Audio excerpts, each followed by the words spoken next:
बच्चों, Gurukul class 10th में आपका स्वागत है। आज हम लोग क्लास 10th के मैथ में चैप्टर 4 द्विघात समीकरण क्वाड्रेटिक इक्वेशन पढ़ने वाले हैं। यह चैप्टर जो है परीक्षा के दृष्टिकोण से बहुत ही महत्वपूर्ण है और इससे एग्ज़ाम में क्वेश्चन आते ही आते हैं। तो हम लोग समझेंगे सबसे पहले कि द्विघात समीकरण क्या होता है, और द्विघात समीकरण से भी पहले हम लोग समझेंगे कि द्विघात बहुपद क्या होता है। तो द्विघात बहुपद में ही जब हम लोग जीरो लगा देते हैं तो वह द्विघात समीकरण क्वाड्रेटिक इक्वेशन बन जाता है। तो चलिए हम लोग समझते हैं थोड़ा सा इसके बारे में। उसके बाद इसका जो पहला चैप्टर है एक्सरसाइज 4.1 वह पढ़ेंगे। तो इसमें क्या है, एक्सरसाइज 4 में जानने से पहले हम लोग बोले कि पहले इसका थोड़ा सा इंट्रोडक्शन जान जाएंगे।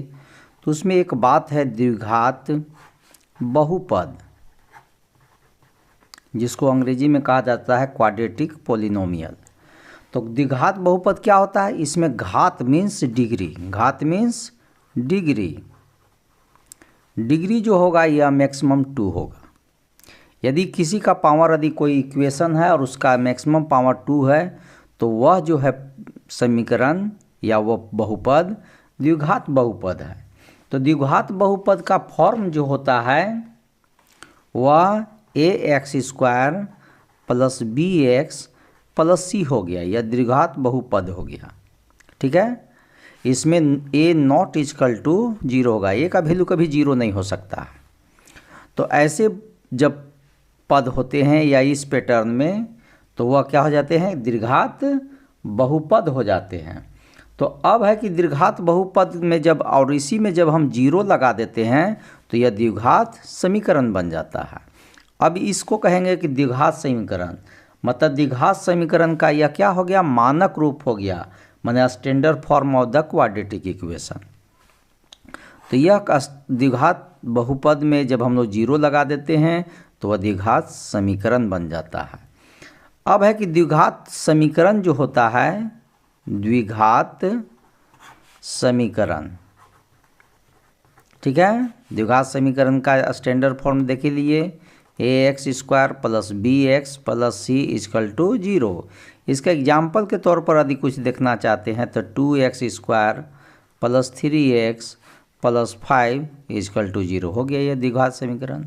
इसमें यदि b का वैल्यू 0 भी हो जाए, 2x² प्लस 5, तब पर भी यह द्विघात समीकरण है।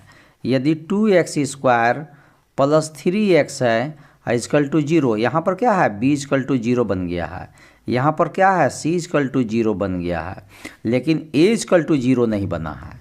तो यह सब जितने भी पैटर्न है इस तरह का, वह सभी द्विघात समीकरण हैं, क्योंकि x² का जो पद है, घात जो है डिग्री 2 वाला, वह वैल्यू इसमें है। ठीक है, तो कोई भी इक्वेशन में, समीकरण में यदि स्क्वायर वाला है तो वह द्विघात समीकरण कहला जाएगा। इधर b का वैल्यू 0 भी हो सकता है, c का वैल्यू 0 भी हो सकता है, लेकिन a का वैल्यू 0 नहीं होना चाहिए। तो यह द्विघात समीकरण है। तो इसके आधार पर जो है द्विघात समीकरण का जो है वह 2 गो टाइप है। ठीक है, एक गो टाइप है, 2 टाइप का द्विघात समीकरण हो जाता है। वह दोनों टाइप कौन कौन है, इसके बारे में थोड़ा सा शॉर्ट में समझ लीजिए।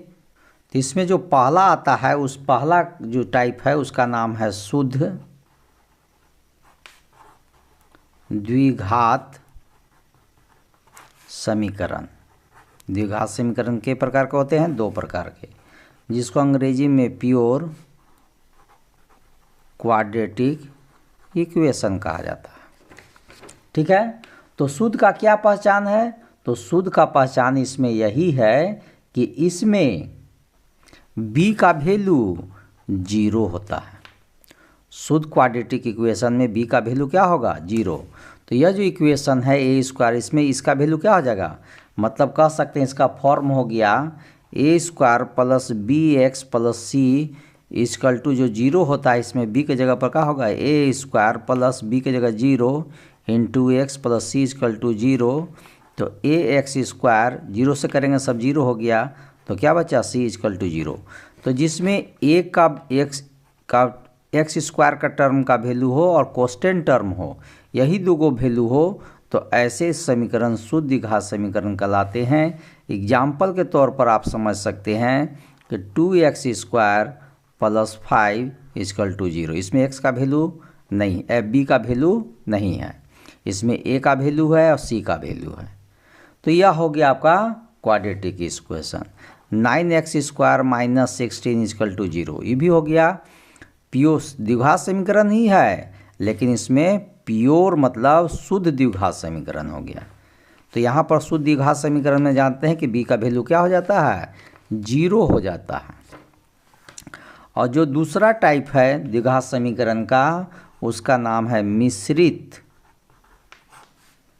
द्विघात समीकरण।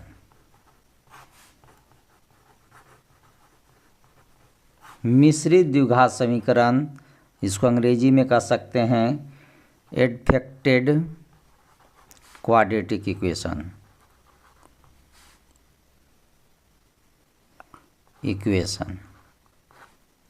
ठीक है, तो इस तरह से तो मिश्रित में क्या होगा, पूरा टर्म रहेगा ax square plus bx plus c equal to 0, इस पैटर्न में होगा। इसमें ना a का वैल्यू 0 होगा और ना b का वैल्यू 0 होगा, ये दोनों में से 0 कभी नहीं रहेगा। c का वैल्यू 0 हो सकता है लेकिन आपको नहीं है। तो इस सब मिश्रित का मतलब हुआ स्टैंडर्ड फॉर्म के रूप में जो रहता है, जैसे 2x square plus 7x plus 12 equal to 0। तो इस तरह का पैटर्न में देखिए a का भी वैल्यू है, b का भी वैल्यू है, c का भी वैल्यू है। तो यह जो पूरा वैल्यू है, इस पूरे पैटर्न को नाम है मिश्रित द्विघात समीकरण। इस तरह के फॉर्मेट को या इस तरह के फॉर्म के एग्जाम्पल को, तो ऐसे एग्जाम्पल तो समझ में आ गया होगा द्विघात मिश्रित द्विघात समीकरण। अब यहाँ एक्सरसाइज जब हम लोग चालू करते हैं तो इसमें फर्स्ट क्वेश्चन कहता है कि जांच कीजिए कि क्या निम्न द्विघात समीकरण है। यह कोई इतना आपको 1 से 8 को क्वेश्चन दिया हुआ है, 1 से 8, और इस सभी को चेक करके देखना है कि द्विघात समीकरण के रूप में आता है कि नहीं। ठीक है, यदि द्विघात समीकरण के रूप में आ गया तो समझिए कि ठीक है, और नहीं आया तो लिखा जाएगा नो। तो चलिए हम लोग पहला क्वेश्चन देखते हैं, फर्स्ट का फर्स्ट। तो फर्स्ट का फर्स्ट में क्वेश्चन दिया हुआ है बुक में, x प्लस 1 का whole square equal to 2x minus 3। इसी क्वेश्चन को चेक करना है कि यह द्विघात समीकरण है या नहीं। तो पहले तो कर लेंगे कि a प्लस बी के होल स्क्वायर पर आएगा। तो जानते हैं कि a प्लस बी का होल स्क्वायर का formula a square plus 2ab plus b square, यही होता है किसका, a प्लस बी के होल स्क्वायर का। तो इसी पैटर्न पर आपको चलना है। तो यहाँ पर क्या देखते हैं कि a के जगह पर x है तो यहाँ पर x लिख दिया, b के जगह पर 1 है तो ये 2 हो गया, a के जगह पर x, b के जगह पर 1, b के जगह पर 1। इस तरह से हो गया x square plus 2 into x into 1 plus 1 का स्क्वायर, माने a square plus 2ab plus b square के पैटर्न पर बैठ गया। 2 को 1 से करेंगे 2x और 2 को 3 से करेंगे 6 हो जाएगा। अब इधर ले आनेंगे x स्क्वायर प्लस 2 में 2 1 जा 2 और x 2x हो गया, 1 का स्क्वायर 1 प्लस इधर आके माइनस हो गया, ये माइनस इधर आके प्लस हो गया। अब क्या देखते हैं, x स्क्वायर हो गया, 2x और माइनस 2x है, ये दोनों प्लस माइनस कट गया, और 1 और 6 7 हो गया, इक्वल टू क्या हो गया 0। यहाँ पर क्या देखते हैं कि x स्क्वायर है, घात जो डिग्री 2 चाहिए वह है, इसलिए यह क्या हो जाएगा, यह माने कहिए कि ax स्क्वायर जो है ax square plus bx plus c के इक्वल टू 0, उसके फॉर्म में यह है, क्योंकि x स्क्वायर कभी 0 नहीं होना चाहिए। तो यहाँ पर x स्क्वायर है, इसलिए यह द्विघात समीकरण है। इसलिए लिख सकते हैं कि अतः यह द्विघात समीकरण है। हो गया आंसर। अब इसी का सेकेंड क्वेश्चन देख लीजिए। सेकेंड क्वेश्चन आपका बुक में देख लीजिए क्या लिखा हुआ है, एक्स स्क्वायर माइनस 2x, इधर है माइनस 2 ब्रैकेट में 3 माइनस x, यही क्वेश्चन है। इसको भी चेक करते हैं कि यह द्विघात समीकरण है या नहीं है। तो चलिए देखते हैं, इधर तो एक्स स्क्वायर माइनस 2x लिखा हुआ है, माइनस 2 को 3 से करेंगे तो माइनस 6 हो गया, माइनस और माइनस प्लस हो गया, और 2 को 1 से करेंगे 2x हो गया, एक्स स्क्वायर हो गया, माइनस 2x हो गया, ये माइनस से इधर आ गया तो प्लस हो गया। ये प्लस है इस साइड में आ गया, क्योंकि इधर से जब इधर जाता है तो साइन चेंज हो जाता है। तो माइनस है तो प्लस हो गया, ये प्लस है तो माइनस हो गया, इक्वल टू का हो गया 0 हो गया। एक्स स्क्वायर यहाँ से यहाँ तक में एक सिंगल भर यहीं भर है, ये -2 और -2 कितना हो जाएगा, -4 हो गया, और प्लस क्या हो गया 6 हो गया, इक्वल टू 0 हो गया। तो यह भी देखते हैं कि एक्स स्क्वायर इसमें है, एक्स स्क्वायर इसमें है, मतलब ax² plus bx plus c equal to 0 के पैटर्न पर यह है, इसलिए यह भी लिखा जाएगा कि यह, अतः यह द्विघात समीकरण है। हो गया। दूसरा भी देख लीजिए कितना आसान है। तो ये क्वेश्चन जो है बहुत आसान है, एग्जाम में भी आता है। 4 गो ऑप्शन दे देगा, उसमें से कहा देगा कि कौन द्विघात समीकरण इसमें है। तो 3 गो नहीं वाला रहेंगे और 1 गो हाँ वाला रहेंगे। और या ऐसा भी हो सकता है कि 3 गो हाँ वाला रहेंगे, 1 गो नहीं वाला है, तो नहीं छांटने के लिए आपको दे सकता है क्वेश्चन में। तो क्वेश्चन में आपको कुछ भी हो सकता है सेट करने का। तो आपको केवल प्रोसेस जान जाना है कि कैसे हमको द्विघात समीकरण पता करना है, और उसी पैटर्न पर आपको बना देना है। तो चलिए हम लोग को थर्ड क्वेश्चन उतार लिए हैं बुक से देख करके। x-2 plus x plus 1 equal to x minus 1 और x प्लस 3। चलिए इसको चेक करते हैं कि यह द्विघात समीकरण है या नहीं है। तो जानते हैं कि x को पहले तो इससे इसमें मल्टीप्लाई होगा, तो x में x से करेंगे x², x को प्लस 1 से करेंगे तो 1x हो गया। अब इससे करिए, इससे -2 को x से करेंगे -2x हो गया, माइनस प्लस माइनस हो गया, 2 1 जा 2 हो गया। अब इधर आइए, x को x से करेंगे x², x को प्लस 3 से करेंगे 3x, -1 को x से करेंगे -1x, और -1 को 3 से करेंगे तो -3 1 जा 3। देखिए इधरों भी x² है, इधरों भी x² है, कट गया। 1 में से 2x लेस करेंगे तो -1x हो जाएगा और -2 हो गया। इधर 3 में से 1 लेस करेंगे तो 2x हो गया और -3 होगा। इसको इस साइड ले आनी है, -1x या x भी लिख सकते हैं, -2 प्लस है तो इधर आके -2x हो गया, माइनस से इधर आके क्या होगा +3 हो गया। अब हम लोग क्या देखते हैं इसमें, उसके बाद देखिए -1x और -2x, -1x और -2x मिलकर के -3x हो गया, और -2 और 3 में से 2 लेस कर देंगे तो +1 बचेगा। तो यहाँ पर देखते क्या है कि स्क्वायर वाला नहीं है टर्म, x² का टर्म में यहाँ नहीं है, मतलब ax² प्लस जो bx plus c equal to 0 का जो स्टैंडर्ड फॉर्म है, या इस फॉर्म में x² वाला, वह बात इसमें नहीं है। तो यह रेखिक पद हो गया, रेखिक बहुपद हो गया, लेकिन इसमें द्विघात बहुपद नहीं है, क्योंकि इसमें x² वाला पद नहीं है। इसलिए लिख देंगे अतः यह द्विघात समीकरण नहीं है। हो गया।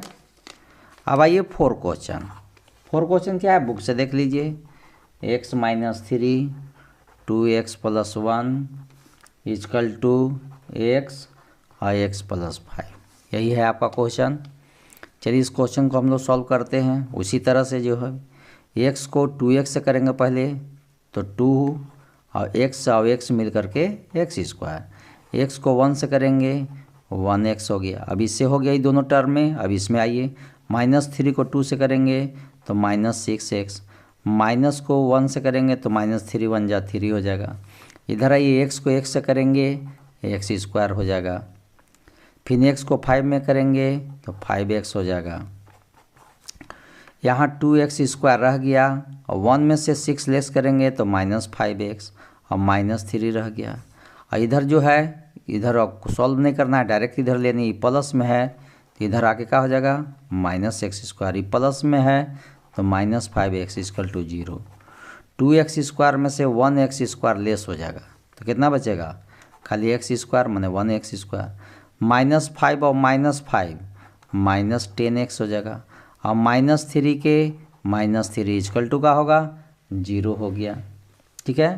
तो यहाँ भी देखिए कि x² है, मतलब ax² प्लस जो bx plus c equal to 0 का जो फॉर्म होना चाहिए वह यहाँ पूरा है।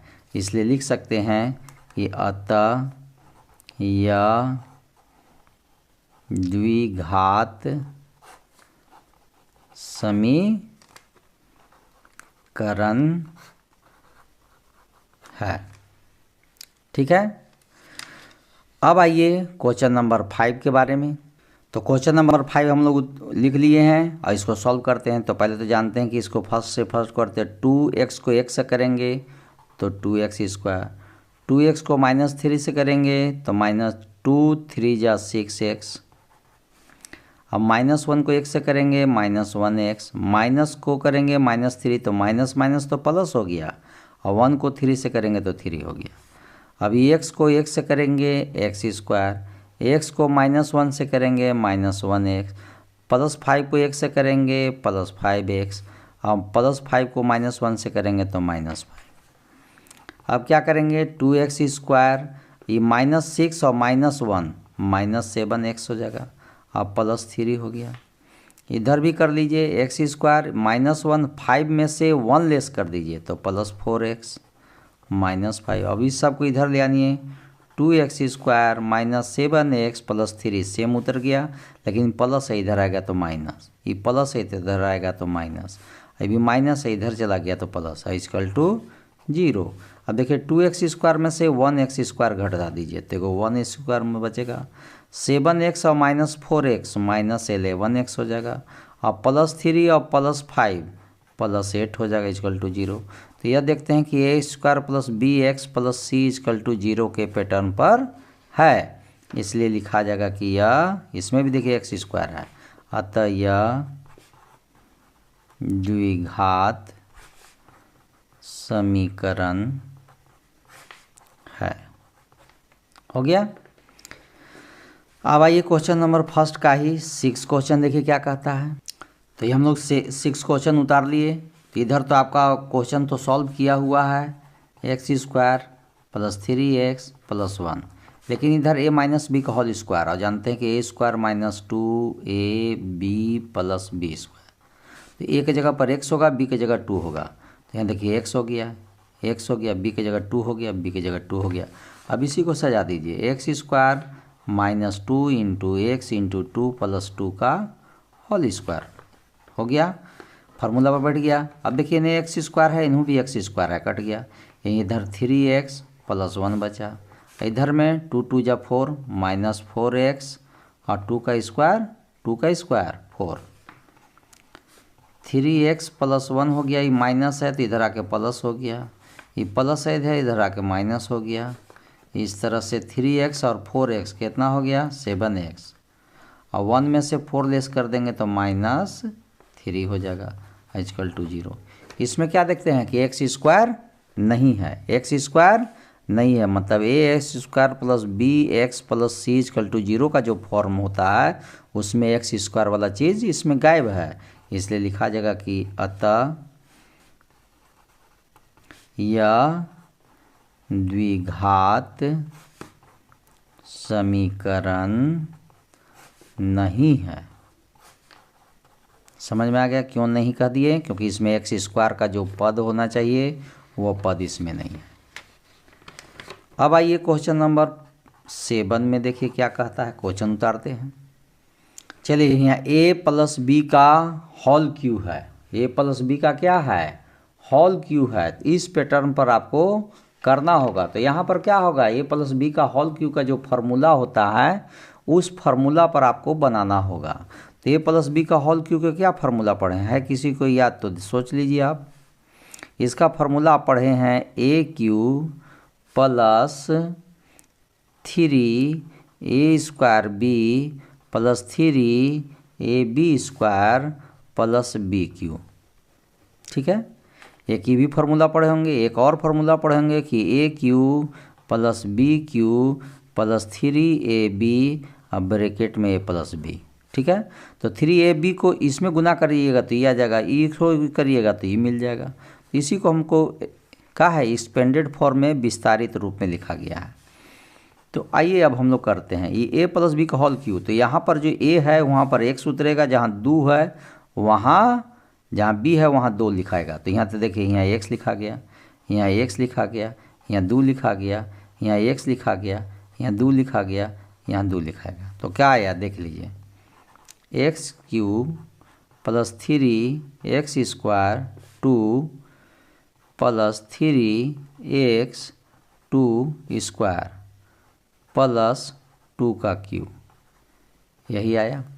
ठीक है, a प्लस बी का होल क्यूब को पैटर्न पर बैठा दिए और 2x को x करेंगे तो 2x स्क्वायर और x मल्टीपल होकर x क्यूब हो जाएगा, माइनस 2x को 1 से करेंगे 2x हो जाएगा। अब क्या देखते हैं, x क्यूब हो गया, 2 3 जा 6 x² हो गया, 2 का स्क्वायर 4 और 4 को 3 से करेंगे 12x हो गया और 2 का क्यूब 8 हो गया। और इसको इधर लाइएगा तो चेंज कर दीजिए, प्लस है तो इधर आके क्या हो जाएगा, माइनस हो गया, ये माइनस इधर आके क्या हो गया, प्लस हो गया, इक्वल टू 0। अब 1x क्यूब में से 2x क्यूब घटा दीजिए, इसको में से इसको, तो माइनस 1x क्यूब आ गया।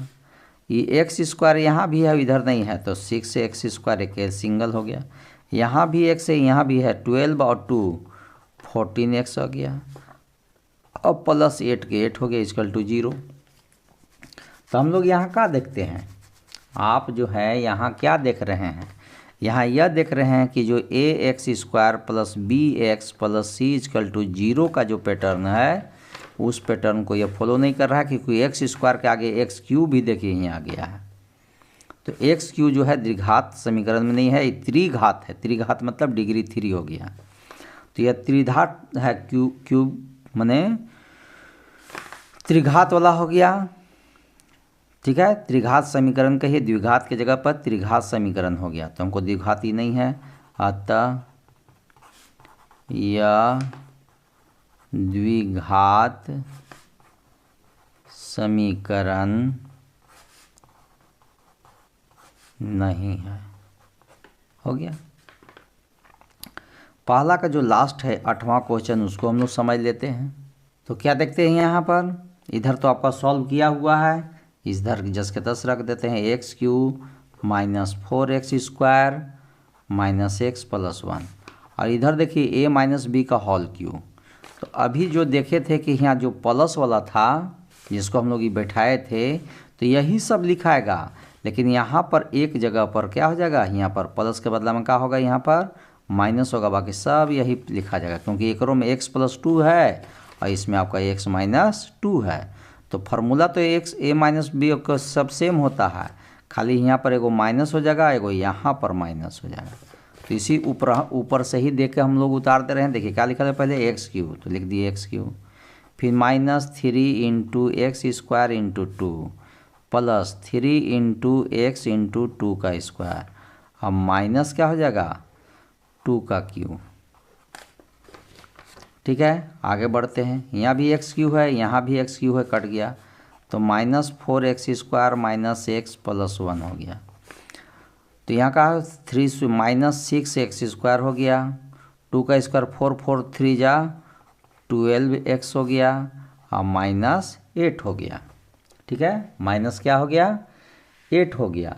अब इस सब को हम लोग क्या करेंगे, इस साइड ले आनते हैं, minus 4x² minus x plus 1, ये माइनस है इधर, प्लस 6x², ये प्लस है तो माइनस 12x, ये माइनस है तो प्लस 8 इक्वल टू 0। अब क्या लगता है, देखिए 6 में से 4 घटा देना है, x² के टर्म में है, तो 6 में से 4 कर देंगे तो 2x² आ गया। ये 1x में से यहाँ माइनस 12x है या माइनस 1x है, तो माइनस 13x हो जाएगा, और यहाँ 1 है और 8 है, तो दोनों मिल करके 9 इक्वल टू 0।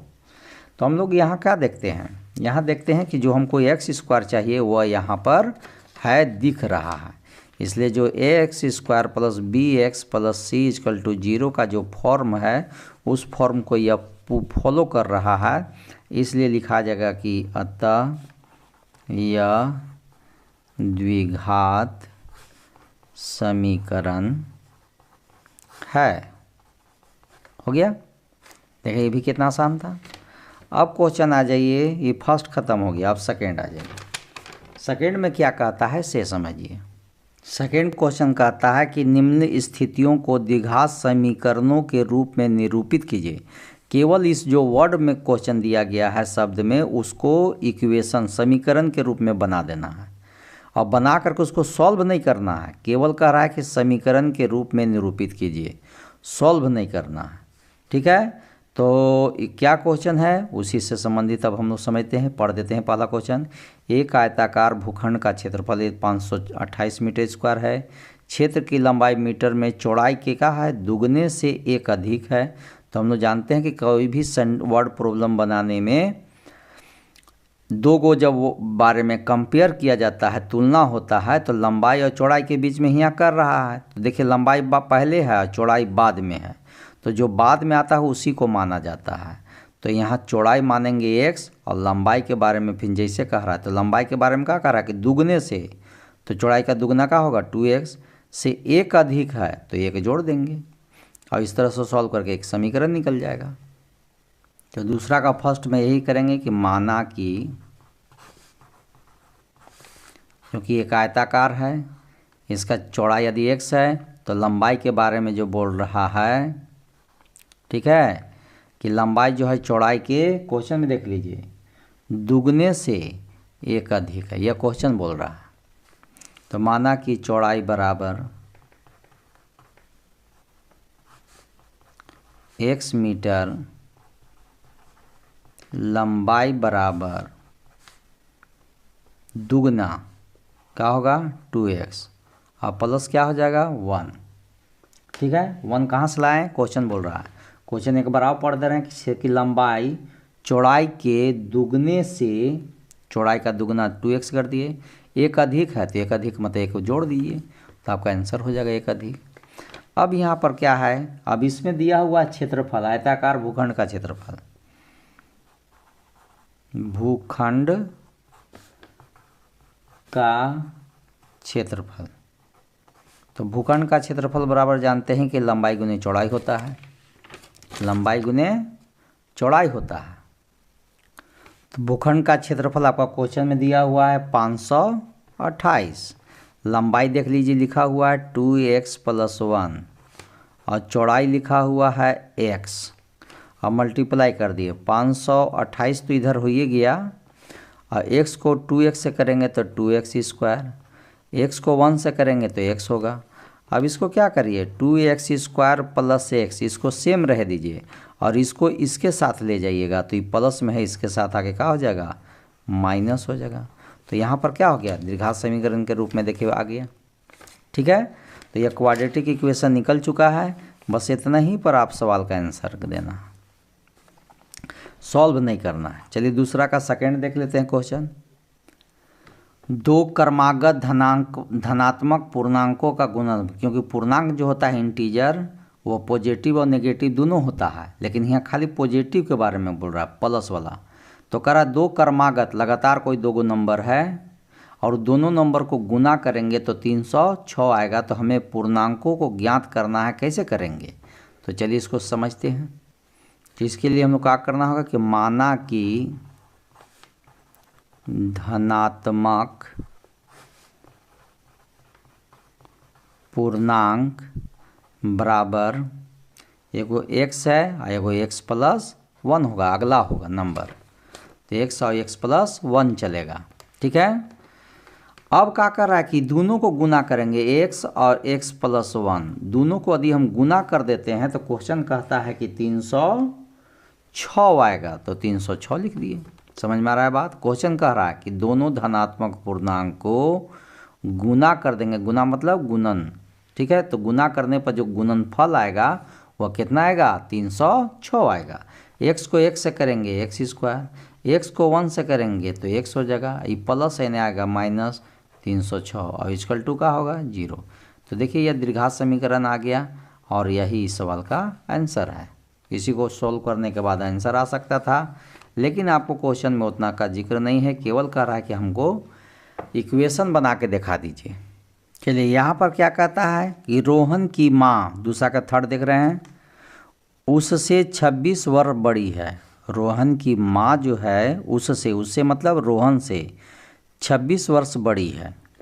उनकी आयु का गुणनफल अब से 3 वर्ष पश्चात 360 होगा। इन लोग के दोनों की उम्र को 3 साल बाद का जो उम्र आएगा वह दोनों के 3 साल के बाद की उम्र को गुना करेंगे तब 360 आएगा। तो रोहन की वर्तमान आयु ज्ञात करनी है। तो रोहन की वर्तमान आयु को हम लोग क्या मान लेंगे, x वर्ष मान लेंगे, और तब उसके बाद उसकी माँ की उम्र निकालेंगे। तो चलिए समझते हैं। माना कि रोहन की आयु बराबर x वर्ष, ठीक है। और क्या होगा, तो 3 वर्ष बाद रोहन की आयु अब कितना हो जाएगा, तो x अभी है, 3 वर्ष बाद है तो 3 वर्ष जोड़ना पड़ेगा, तो 3 वर्ष बाद के बाद हो गया। अब उसकी माँ के बारे में आइए, माँ की आयु। तो माँ की आयु क्या कर रहा है कि क्वेश्चन में देखिए लिखा है कि रोहन से, तो रोहन की उम्र तो हम x माने हैं, और x से कितना बड़ी है उसकी माँ, 26 वर्ष बड़ी है, तो 26 जोड़ देंगे तब रोहन की माँ की आयु बन जाएगा। और 3 वर्ष बाद माँ की आयु अब क्या हो जाएगा, तो माँ की आयु जो है x + 26, तो ये वर्तमान आयु है, और इसमें 3 वर्ष और जोड़ देंगे, मतलब x + 29 वर्ष जो होगा उसकी माँ की 3 वर्ष बाद का आयु हो जाएगा। अब क्वेश्चन कर रहा है कि रोहन की आयु और उसकी माँ की आयु दोनों को गुना करेंगे तो आपको हो जाएगा 360, लेकिन गुना कितना करना है, 3 वर्ष बाद वाले में। रोहन की वर्तमान आयु नहीं, 3 वर्ष बाद, क्वेश्चन कर रहा है कि 3 वर्ष के बाद। तो रोहन की आयु 3 वर्ष बाद कितना था, x + 3। उसकी माँ की आयु कितना था 3 वर्ष बाद, x + 29, और इधर कितना है 360। अब देख लीजिए क्या है, इन दोनों को गुना करिए, x को 1 से करिएगा x², x को 29 से करिएगा 29x, 3 को 1 से करिएगा 3x, और 3 को 29 से गुना करिएगा तो कितना आएगा 87, ठीक है। कितना आ गया, ये प्लस है, ये प्लस है इधर आ जाएगा तो -360 हो जाएगा।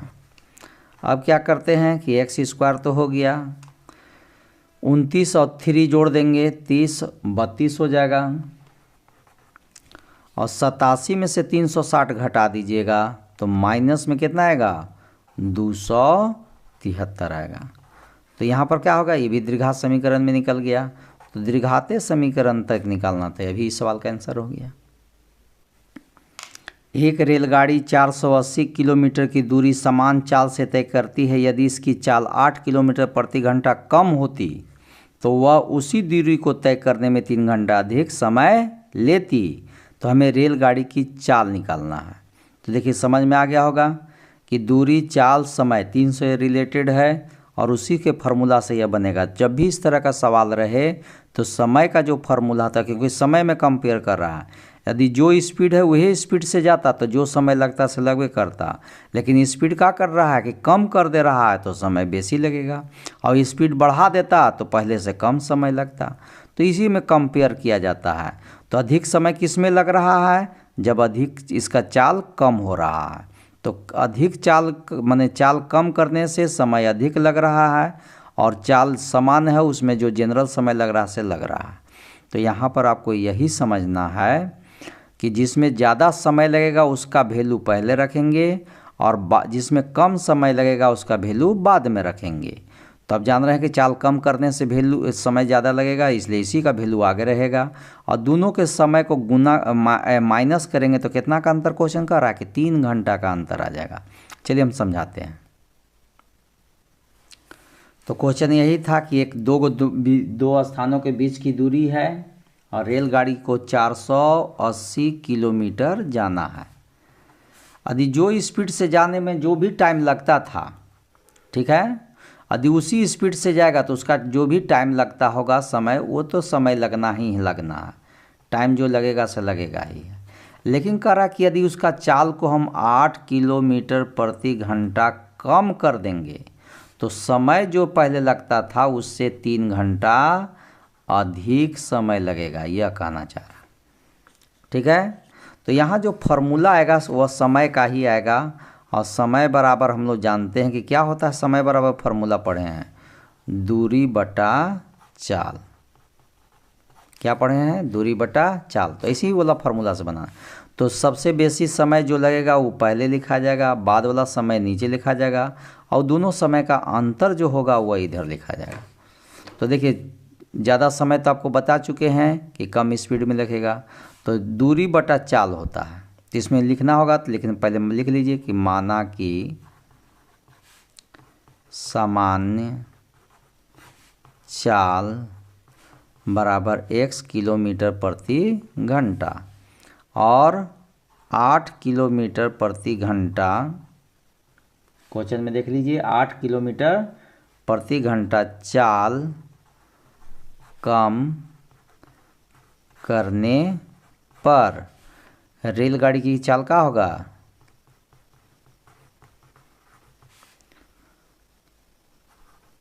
अब इसका चाल क्या बन जाएगा? तो x माइनस 8 हो जाएगा किलोमीटर प्रति घंटा। ठीक है, तो यहाँ जो फॉर्मूला है दूरी बटा चाल, तो दूरी कितना है आपका? 480 है। दूरी कितना है आपका? 480। तो 480 लिख दिए, लेकिन समय ज़्यादा इसमें लगेगा तो इसका वैल्यू आगे लिखाएगा चाल का। दूरी ऊपरी लिख दिए और चाल x माइनस 8 लिख दिए, फिर दूरी ऊपरी लिख दिए और चाल अबरी कितना होगा? ये चाल समान चाल है कि समान चाल में कम समय लगेगा, और चाल कम कर देंगे तो समय ज़्यादा लगेगा। तो यहाँ पर ज़्यादा समय है, इसमें कम समय है, दोनों समय का अंतर कितना है? क्वेश्चन में देखिए लिखा है 3 घंटा। क्वेश्चन में लिखा हुआ है 3 घंटा, इसलिए 3 घंटा बैठा दिए। हमेशा याद रखिएगा कि ज़्यादा समय जिसमें लगेगा वो आगे, कम समय जिसमें लगेगा पीछे, और दोनों का अंतर के जो कह रहा है क्वेश्चन में उतना लिख दीजिए। अब दोनों का एलसीएम लीजिए, x माइनस 8 और x को 480 में करेंगे तो 480x, और इसको इसमें करेंगे तो कितना आएगा से देख लीजिए। कितना आएगा? माइनस को 4x माइनस 8 को इसमें गुना कर दिए तो कितना आएगा? माइनस 480x, माइनस और माइनस का हो जाएगा प्लस हो जाएगा, और इसको करेंगे 8 से गुना तो 3840 हो जाएगा, और बराबर इधर 3 है। अब इसको सॉल्व करते हैं, ये तो प्लस और माइनस से कट गया तो 3840, और नीचे x को 1 से करेंगे x स्क्वायर, x को 8 से करेंगे 8x, और इधर 3 हो गया। आप चाहिएगा तो 3 से काट करके इसको छोटा भी कर सकते हैं। 3 एकम 3, 3 दूनी के 6, 7 8 2, 3 8 24, 0, इतना बार में कट जाएगा। आप क्रॉस मल्टीपल कर दीजिए। एक्स स्क्वायर माइनस 8x को 1 से करेंगे तो एक्स स्क्वायर माइनस 8x हो गया। 1 को इतना से करेंगे तो 1280 आ जाएगा। एक्स स्क्वायर माइनस 8x आई प्लस है तेना के माइनस होगा, और इक्वल टू का हो गया 0। इक्वल टू का हो गया 0। तो यहाँ पर क्या हो गया? समीकरण आपका आ चुका है। तो यही समीकरण इस सवाल का आंसर था। तो यह चैप्टर आपको कंप्लीट हो गया। हम फिर मिलेंगे 4.2 में। तब तक के लिए जय हिंद, जय भारत। और फर्स्ट क्वेश्चन का जो भी है उसको ज़रूर देख लीजिएगा, वही मेन भी आई है।